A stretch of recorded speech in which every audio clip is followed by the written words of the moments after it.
Cricket की दुनिया यानी गेम ऑफ क्रिकेट में आपका स्वागत है।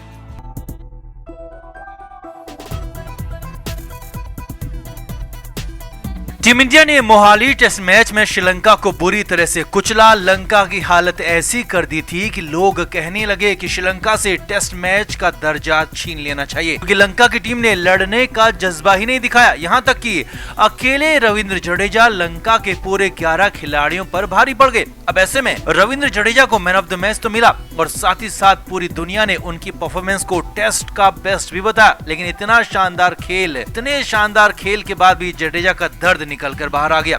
जड्डू ने दोहरा शतक नहीं होने के मलाल की बात कही तो अपने दुश्मनों पर भी खुलकर बात की और कप्तान रोहित शर्मा को लेकर भी बहुत कुछ कह दिया। तो क्या क्या कहा जडेजा ने, क्या निकला जड्डू के दर्द में, सब कुछ आपको बताते हैं। आप इस वीडियो को शेयर करें और कमेंट करके अपनी राय जरूर दें कि जडेजा कितने सही हैं, कितने गलत।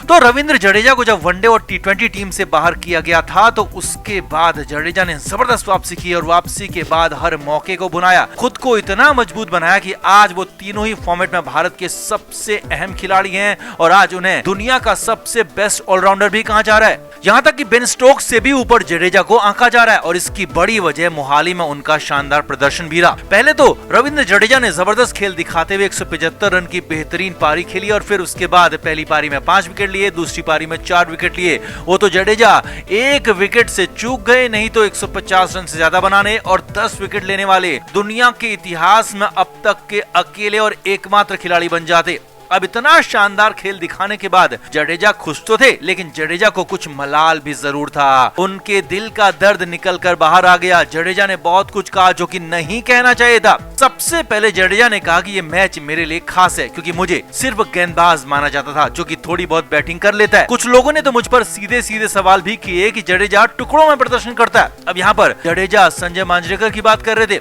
जडेजा ने कहा कि मेरा कॉन्फिडेंस पूरी तरह से खत्म कर दिया गया था। मुझे भी लगने लगा था कि मैं बैटिंग कर ही नहीं सकता, मुझे सिर्फ बॉलिंग ही करनी चाहिए। लेकिन मैंने खुद को बदला, खुद को तैयार किया, खुद की बैटिंग पर ध्यान दिया और आज मेरे खेल से मेरे विरोधी भी हैरान जरूर होंगे। अब जडेजा यहीं पर नहीं रुके। रविंद्र जडेजा ने कहा कि मुझे टीम का सपोर्ट काफी मिला है। पहले विराट ने सपोर्ट किया और अब रोहित भी सपोर्ट कर रहे हैं। जडेजा ने खुलकर कहा कि रोहित शर्मा उन्हें लिमिटेड ओवर्स में भी बतौर बल्लेबाज काफी मौके देने की बात कह रहे हैं और टेस्ट मैचों में भी रोहित ने मुझे खुलकर खेलने को ही कहा है। अब यहाँ पर जडेजा से पूछ लिया गया तो फिर आपका दोहरा शतक भी तो रोहित ने ही रोक दिया। तो जडेजा ने कहा कि हाँ, अगर दोहरा शतक होता और ज्यादा अच्छा लगता और वो हो भी सकता था क्योंकि मैं अच्छी लय में था और बॉल बैट पर अच्छी तरह से आ रही थी। लेकिन टीम की खातिर मैंने फैसला लिया और रोहित ने भी फैसला लिया और इसीलिए पारी समाप्ति की घोषणा की गई। जडेजा ने कहा कि मैंने खुद ही रोहित को मैसेज भिजवाया था कि वो अब चाहे तो पारी घोषित कर दें और चाहे तो मेरा दोहरा शतक होने दें, दबाव में फैसला ना लें, रोहित शर्मा खुद अपना फैसला लें। यानी कि जो कुछ कहा जा रहा है कि जडेजा ने पारी घोषित करने के लिए कहा, ऐसा बिल्कुल भी नहीं था, बल्कि जडेजा ने कहा था कि रोहित शर्मा अपना फैसला लें क्योंकि वो कप्तान है और अगर पारी घोषित करते हैं तो उन्हें बुरा नहीं लगेगा, गलत नहीं लगेगा। यानी कि रोहित चाहते तो यहाँ पर पारी घोषित नहीं भी कर सकते थे और अगर रोहित शर्मा पारी घोषित नहीं करते तो जड्डू का दोहरा शतक होता, ये भी तय था और ये जडेजा के साथ सभी को अच्छा भी लगता। हालांकि ये हुआ नहीं, लेकिन जिस अंदाज में जडेजा खेल रहे थे, जिस तरह से वो बैटिंग कर रहे थे, बॉलिंग कर रहे थे, वो ऐसी ही बहुत जल्दी पारी दिख सकती है। ऐसा ही खेल बहुत जल्दी देखने को मिल सकता है। लेकिन मोहाली में भी जडेजा का दोहरा शतक हो सकता था और इस बात को जडेजा भी मानते हैं और जानते हैं। तो कुल मिलाकर रविंद्र जडेजा और रोहित शर्मा भले ही कुछ भी कहें, लेकिन जडेजा को दोहरा शतक पूरा नहीं होने का मलाल जरूर है और उन्हें इस बात का भी दुख है कि एक दौर में उनका कॉन्फिडेंस खत्म कर दिया गया था। तो आपका क्या मानना है? क्या वाकई रविंद्र जडेजा के साथ नाइंसाफी हुई है और क्या इस मैच में भी ऐसा ही हुआ? कमेंट करके जरूर बताएं, वीडियो को शेयर भी करें।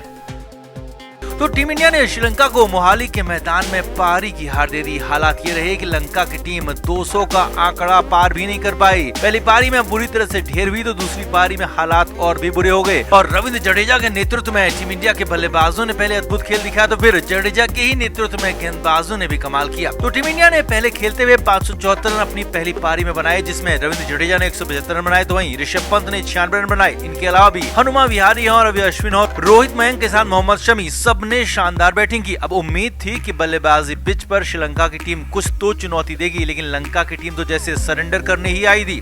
पहली पारी में श्रीलंका की टीम 174 रन पर ढेर हो गई। हालांकि एक वक्त श्रीलंकाई टीम का स्कोर 4 विकेट पर 161 रन था, लेकिन अगले 13 रन के अंदर श्रीलंका के आखिरी 6 विकेट ढेर हो गए। जी हाँ, रविंद्र जडेजा ने गुच्छे में विकेट निकाले और एक के बाद एक जडेजा ने विकेट लिए और पहली पारी में जडेजा ने 5 विकेट हॉल अपने नाम किया। अब 1962 के बाद 60 साल में पहला ये मौका था जब किसी खिलाड़ी ने भारत के लिए एक ही मैच में 150 रन बनाए और 5 विकेट भी अपने नाम लिए और जड्डू ने कमाल किया। वहीं रवि अश्विन और बुमराह ने भी पहली पारी में 2-2 विकेट लिए।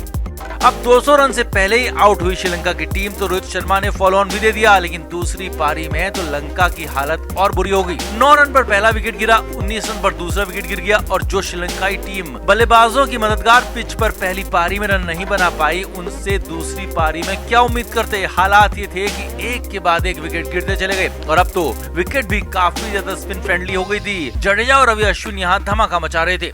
दूसरी बारी में अश्विन ने पहले थिरिमाना, निशांक और असलांका को आउट किया तो वहीं जडेजा ने अपने शुरुआती विकेट्स में एंजेलो मैथ्यूज और धनंजय डिसिल्वा को पवेलियन भेजा। यही नहीं, इसके बाद सुरंगा लक्मल को भी रविंद्र जडेजा ने ढेर किया। हालात ये हो गए कि दूसरी पारी में 121 रन पर श्रीलंका के 7 विकेट गिर गए, लेकिन इसके बाद कुछ देर विकेटकीपर निरोशन डिकवेला ने पारी को संभाला और टीम का स्कोर 150 के पार ले गए। लेकिन लंका की हार तो पहले ही तय हो चुकी थी। अब डिकवेला पारी का स्कोर 150 के पार ले गए तो वहीं जडेजा ने उस जोड़ी को भी तोड़ दिया। जडेजा ने लासित को अपनी गेंद पर फंसा लिया, पंत के हाथों कैच आउट करा दिया और 8वां विकेट, 8वां झटका लंका को दे दिया। अब बस औपचारिकताएं बाकी थी और वही हुआ भी। श्रीलंका की टीम दूसरी पारी में भी ढेर हो गई और बड़ी हार श्रीलंका की टीम की हुई।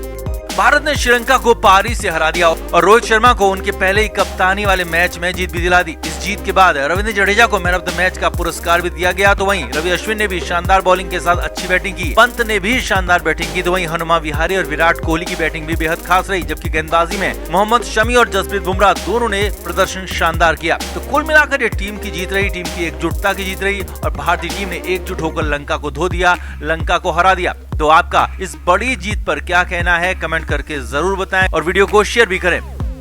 तो पहले दिन टीम इंडिया ने शानदार खेल दिखाया था और वैसा ही खेल दूसरे दिन भी जारी रहा। पहले जडेजा और अश्विन ने पारी को आगे बढ़ाया और 100 रन से बड़ी पार्टनरशिप की तो वहीं बाद में जडेजा और शमी ने पारी को आगे बढ़ाया। रविंद्र जडेजा ने अकेले ही 175 रन की शानदार, धुआंधार, धमाकेदार पारी खेली। अब कंडीशन ये थी कि रविंद्र जडेजा का दोहरा शतक पूरा होने वाला था, लेकिन 130वें ओवर में अचानक 2 बॉल के बाद ही रोहित शर्मा ने पारी घोषित कर दी और कप्तान ने बल्लेबाजों को वापस बुला लिया और रविंद्र जडेजा के चेहरे पर दोहरा शतक पूरा नहीं कर पाने की टीस साफ नजर आ रही थी। अब ये सब कुछ हुआ तो अचानक, लेकिन इससे ठीक 2.5 ओवर पहले ड्रामा हुआ था जब 126 ओवर पूरे होने से ठीक बाद रोहित शर्मा डगआउट में बैठे 12वें खिलाड़ी कुलदीप यादव के पास आए और कुलदीप को रोहित ने समझाया कि ओवर के बीच में ड्रिंक्स लेकर जाओ और जडेजा को बताओ कि अब सिर्फ 2 या 3 ओवर बचे हैं तुम्हारे पास और तुम अपना दोहरा शतक पूरा कर लो और उससे ज्यादा ओवर तुम्हें नहीं मिलेंगे। लेकिन जब कुलदीप यादव वापस आए तो कुलदीप से रोहित ने पूछा कि उन्होंने जडेजा को क्या कहा, तो कुलदीप ने जडेजा को वो मैसेज दिया ही नहीं जो कि रोहित ने उन्हें कहा था। जी हाँ,